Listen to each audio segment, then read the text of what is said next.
Certainty in a world of unknowns. As the fourth plenary session of the 20th CPC Central Committee concluded on Thursday, the curtain over China's next or 15th five-year plan is gradually being lifted. Serving as a critical link between the past and the future, this five-year period aims to reinforce fundamental strengths and advance China towards basically achieving socialist modernization by 2035. Long a focus of the international community, the communique released after the session highlighted China's key priorities, including high-quality development, technological self-reliance, and deepening comprehensive reforms. What signals did the plenary session send? How shall we read the messages buried in the communique, and what might the next years hold for China and beyond?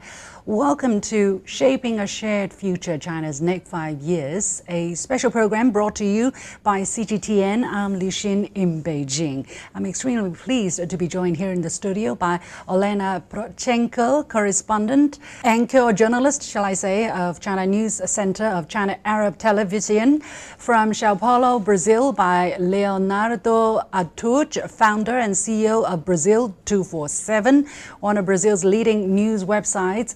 From London by Jin Jing, Deputy Director of Xinhua News Agency London Bureau, and from Islamabad, Pakistan by Mudassar Iqbal, Deputy Director of Diplomatic and Global Affairs at the Associated Press of Pakistan. The warmest welcome to all of you. Now, as we start the program, let's just take a look at exactly how much media attention is being given to this topic. And we did a very quick research, and it's not difficult to see that there is a lot of attention. For instance, the BBC said China's top leaders are gathering in Beijing this week to decide on the country's key goals and aspirations for the rest of the decade. Here is AP News calling this session one of China's most important meetings. The Financial Times says the meat of the 15th five-year plan probably will be to show determined support for technology, innovation and security. Technology, innovation and security, these are the keywords they picked up. Reuters, the next five-year plan will be closely watched for how much emphasis China places on rebalancing its economy. Okay, they're putting the focus there. So obviously a lot of discussion is being had on this topic, but today it's a unique opportunity to have it from a media perspective and from media professionals from different parts of the world. I want to start with Mr. Jin. Being a Chinese, watching this 15th five-year plan being unveiled slowly. Why is it so important? What's the significance of this five-year plan? This year's five-year plan is especially important because it is, as you mentioned, described as a key link between the past and the future. And it's basically saying that this is a crucial transition period, and China has made great progress in the past few decades in lifting hundreds and millions out of poverty and building a strong manufacturing base and becoming a global economic powerhouse. But now the country is facing new challenges and bigger goals, like upgrading its industries and achieving self-reliance in technology and moving toward a more sustainable and innovation-driven economy. So this period acts like a bridge, if you like. It connects all the achievements China has made so far with a longer-term vision laid out for 2035, which is a milestone, and that is to basically achieve a socialist modernization with advanced technology, improved quality of life and better environment, etc. And it's about consolidating gains while making big structural changes to get ready for the next stage. In other words, the 15th five-year plan is the moment where China shifts gears, if you like, from rapid growth focused on scale to more refined and quality-driven development that will set the foundation for future success. Absolutely critical there, and we probably go into the nuanced details as to exactly why the 15th five-year plan is a link between the past and the future. But here are some of the goals that were outlined in the recommendations that were released after the plenum, the latest plenum, and here are the goals, for instance, significant advancements in high quality development, substantial improvements in scientific and technological self-reliance and self-strength, fresh breakthroughs in further deepening reform comprehensively. And then we also have notable cultural and ethical progress across society, further improvements in quality of life, major new strides in advancing the Beautiful China initiative, and further advances in strengthening the national security shield. We know it's a lot of details. We probably won't be able to get into some of them, but I want to go to our guests in Brazil, Mr. Artuj. How do you look at these big goals, right? There are quite a number of issues. How do you look at the areas that are highlighted as the key task for China for the next 5 years? Well, first of all, thanks for the question, for the invitation to be here. I really like this idea of beautiful China. I've been to China 3 times this year, and I would say that beautiful China and beautiful Brazil are advancing hand in hand. Let me say that, well, Chinese companies have long been the largest investors in clean energy in Brazil. I can mention, for example, State Grid, that has invested more than any other company in transmission lines across the country. I can also mention new energy vehicles in Brazil. Sales are advancing quite fast, and brands like BYD and Great Wall Motors are leading the market here in Brazil. This year, I had the opportunity to organize some summits in Brazil during the BRICS conference in Rio. And one of the highlights came from Huawei. They presented advanced battery systems for wind energy storage. So I think that our 2 nations are united by the same goals, which is sustainable development. And I think there's also a very important opportunity for the future, which could be the creation of a common carbon credit market. So I think there are a lot of opportunities, but I would highlight this sustainable goal of a beautiful China, as you mentioned. I see. So your attention from a Brazilian perspective is very much on the ecological building that's enshrined in the Beautiful China initiative. Thanks for that clarification. I believe that's also shared by many other countries. I want to go to Olena here in the studio. Originally, you're from Ukraine, but you have studied Chinese since you were a child. So looking at the sets of 6 goals that I mentioned, which one stands out to you, especially from your observation and personal experience working and living here in China? Yeah. So what I was focusing on is how China was developed from high-speed development to high-quality development. And now we can see a lot of Chinese products. When before foreign bought product, he can see, made in China. So it was a lot of questions under this link. But now when people buy products from China, they're very confident that this product, first of all, the price is available, yes, and good quality. Yes. So this 2 things, it's quite difficult to make it together, but China made it. And with a high speed. Like in Arabic countries, there are so many, through initiative One Belt, One Road initiative, there are so many projects that China making investment in building roads, buildings, bridges, ports. So it is China. Compare this to speed and quality. And also there are so many, what I've been focusing in China about the speed, like you can take a plane and go wherever you want in China just in a few hours. There are, even in small countryside, in small counties, there is train station. Or like last year, I was in Yunnan province in city Tangchong. It's very famous for the hot springs. Okay. It's a very small place, but they have airport, This is about Chinese power, that they can build this airport even in the small places. And you can get from Beijing to all the spots. And this is how it's convenient to live in China. So China actually delivers on the goals that it set. And I want to follow up with our guest in Pakistan, Mr. Iqbal. We just looked at these goals, right? There are some significant, very interesting words. For instance, significant advancements, substantial improvements, fresh breakthroughs, notable progress, further improvements, major new strides, and further advances.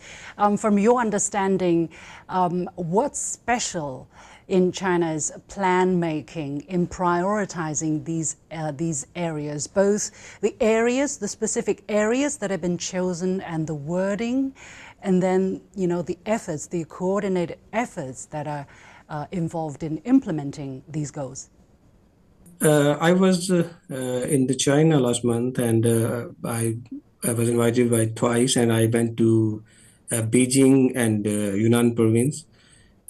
I will say that China is a next level. A planet within a planet will not be a false claim from my side, as I witness, even though I've been to their China. But between Pakistan and China, China emphasized on significant advancement, substantial improvements, and fresh breakthroughs in areas like innovation, technology, and sustainable development, like driven by its long-term strategic objectives in Pakistan and China.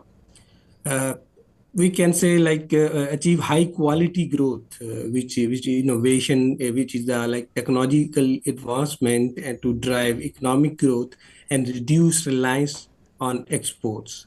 The other point, enhance national security.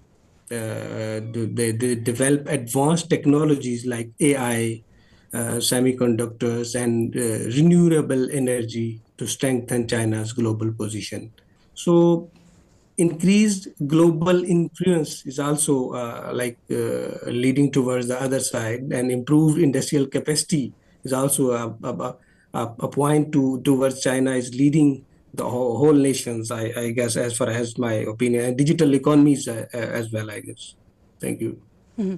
Well, in the communique, actually, it's very interesting that, what China plans to do is clearly set out. You know, there is no surprise coming in the future. You know what you're going to do. These are all written there, although the language sometimes can be a little bit convoluted. You know, it's in Chinese, or it's in, official wording, or very subtle language that it takes a little bit of brain work, let's say, to denote it. And that's exactly what we're trying to do here, is to break down, right, this official document for our audiences. And here's one paragraph, which what I find to be quite interesting, because it says, according to the communique, it was stated that we should achieve greater self-reliance and strength in science and technology, and steer the development of new quality productive forces. For the lay people, it could be a mouthful, but I want to go to Mr. Jin in London. Exactly, why is China emphasizing self-reliance and strength, first of all? And second, what is this new productive forces? We've already talked about it, but remind us again, why is it important for China? Okay, that's a great question. This communique really emphasized a greater self-reliance and strength in science and technology, and its goal to make breakthroughs in key and core technologies. This is a very important message, especially given everything that's been going on in the past few years. As we all know, that China has been dealing with some serious, grave geopolitical challenges, and some Western countries increasingly see China as a competitor or even a threat, especially when it comes to technology, security, and global influence. This rivalry impacts not just regional security, but also China's ability to access markets and the latest technologies. Things like export controls, investment restrictions, and what they call de-risking or decoupling measures by Western countries are making it harder for China to get things like advanced semiconductors and critical minerals. So it makes total sense why China is pushing so hard for self-reliance in advanced technology. I believe it's not just a choice, it's a kind of inevitable and absolutely crucial for China's development moving forward. Mr. Atush, from your perspective, from the Brazilian perspective, what will be the impact of China pursuing greater technological breakthrough, innovation, new quality productive forces? How will it impact countries such as Brazil? Well, this is very important because Brazil is trying to reindustrialize its economy, and it's relying on China for that. We are attracting many investments from China, from Chinese industries, and we also count that those industries will also bring research and technology.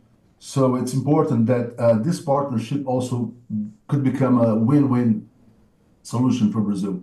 But it's very important to highlight the challenges that we face because, of course, if you take, for example, the foreign policy from America toward Latin America, it could be summarized very simply. It's to contain China's influence in the region. So there's going to be a lot of competition between China and the US.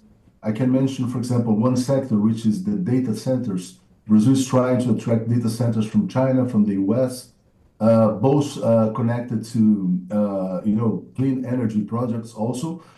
And it's very important to present a very complete solution for countries like Brazil that are not self-reliant in technology, as you mentioned. So I think Brazil will try to balance its position between the West and also the global South. And we are trying to get the best from both sides. China's perception in Brazil is becoming better and better every year because people are getting used to Chinese products, Chinese technology, and also China's approach, which is much better than America's approach. Mr. Iqbal, from Pakistan's perspective, how is that viewed, that China continue to pursue technological self-reliance and strengths? And, there is a keen rivalry that's going on between the two world's major economies, and there are fallouts, certainly. So how is that viewed from Pakistan? There are the multiple aspects from between China and Pakistan. So trade and investment, China continued focus on opening up that could lead to increase the trade and investment opportunities for the countries, particularly in sectors like technology, healthcare, and the renewable energy. So technological cooperation is like China push for a new quality productive forces that could facilitate cooperate with the countries in the areas like artificial intelligence and the green manufacturing belt. We have like Belt and Road Initiative, that is China BRI projects are expected to expand into the new domain like a digital connectivity for this region as far as my concern. Some potential areas are like collaboration between China and Pakistan under the new quality productive forces frameworks that includes already tell like AI, smart manufacturing, green technologies. So these are the areas which we can like to enhance and these side of like in the region and between Pakistan and China.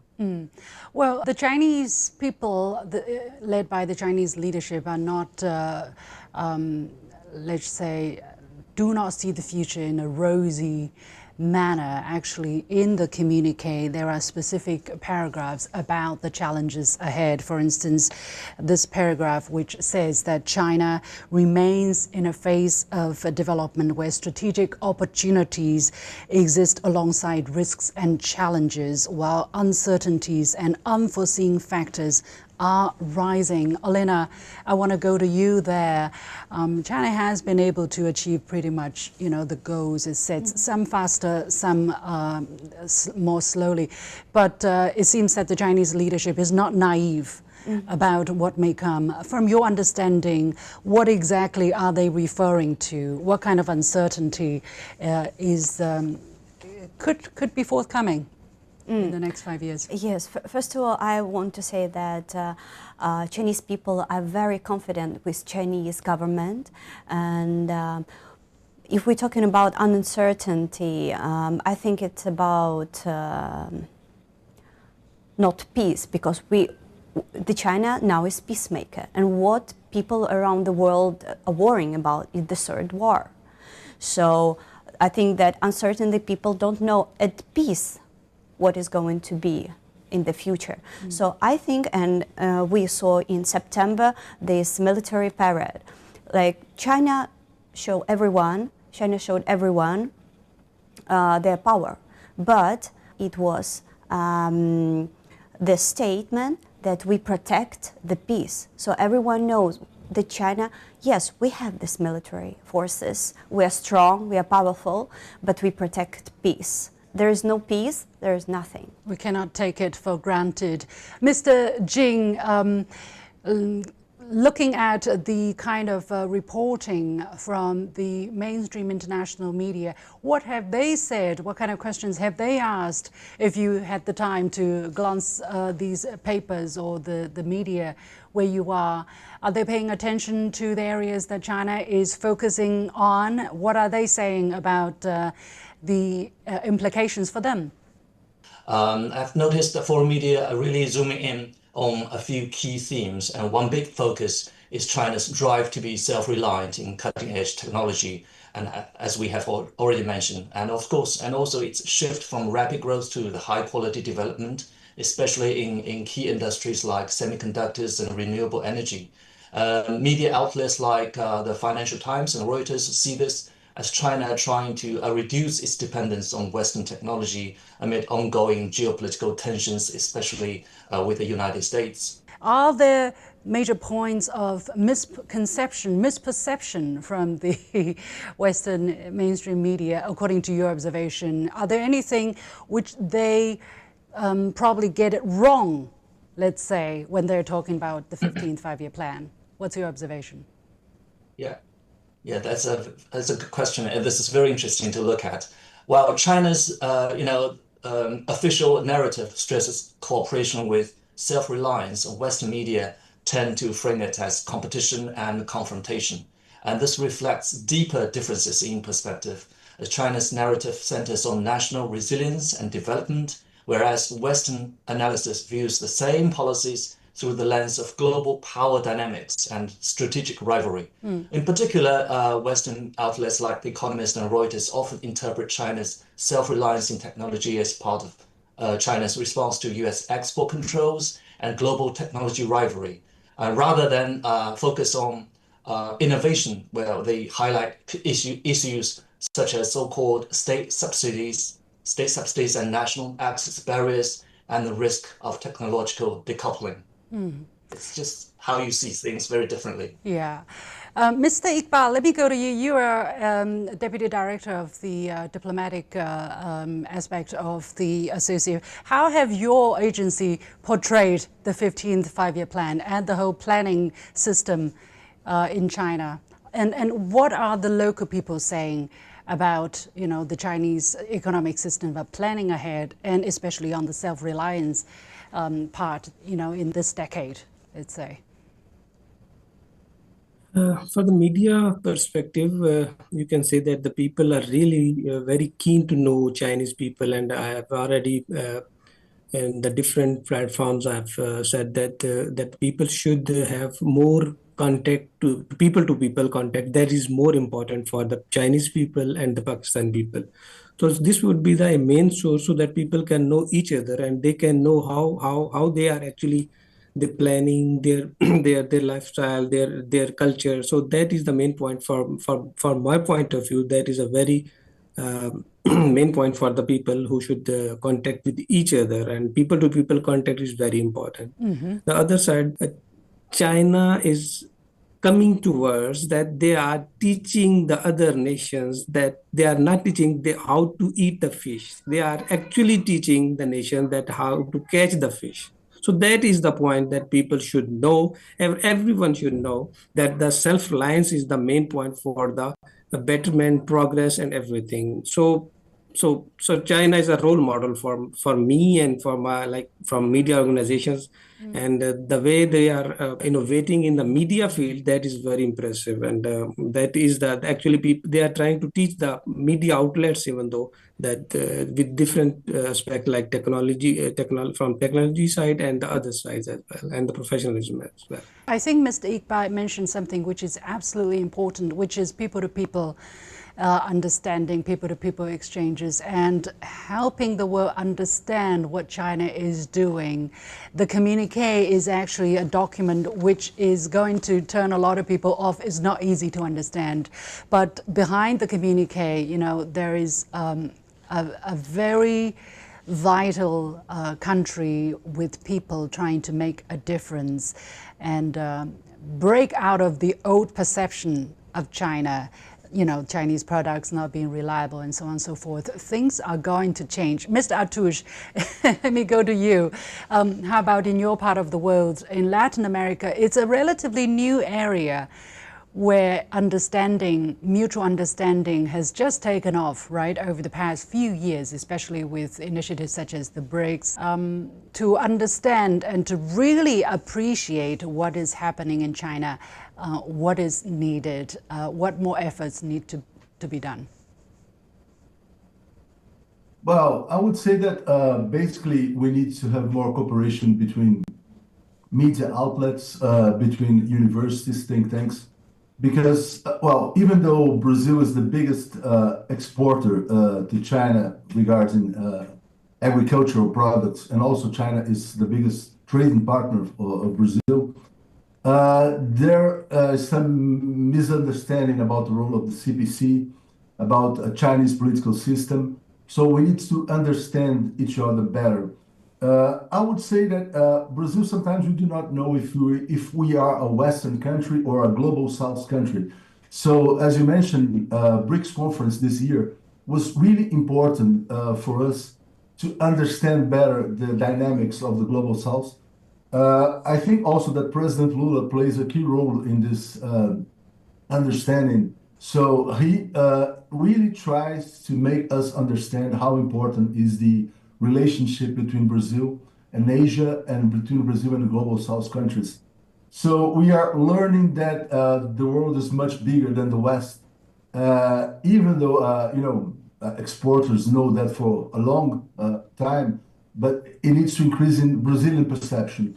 So I think that the basic point is to improve the cooperation between media, just as we are doing right now. I would say also that legacy media in Brazil is a little bit colonized media, but we have new media in Brazil. But even for legacy media, it's impossible to ignore the role that China plays in this new order that we are seeing to emerge.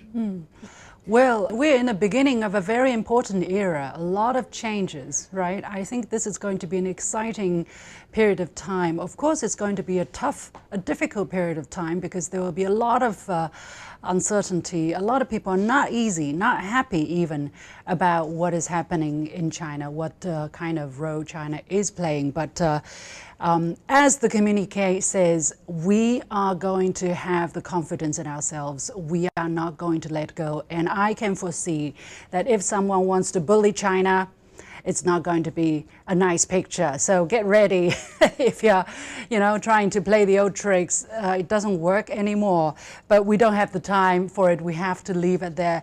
Many thanks to Olena Prochenko from China Arab Television, for Mr. Leonardo Atouche, founder of and CEO of Brazil 247, Jinjing, Deputy Director of Xinhua News Agency London Bureau, and Mudassar Iqbal, Deputy Director of Diplomatic and Global Affairs at the Associated Press of Pakistan.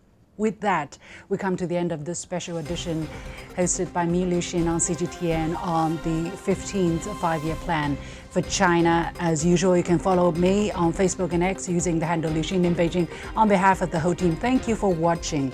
You've got the point.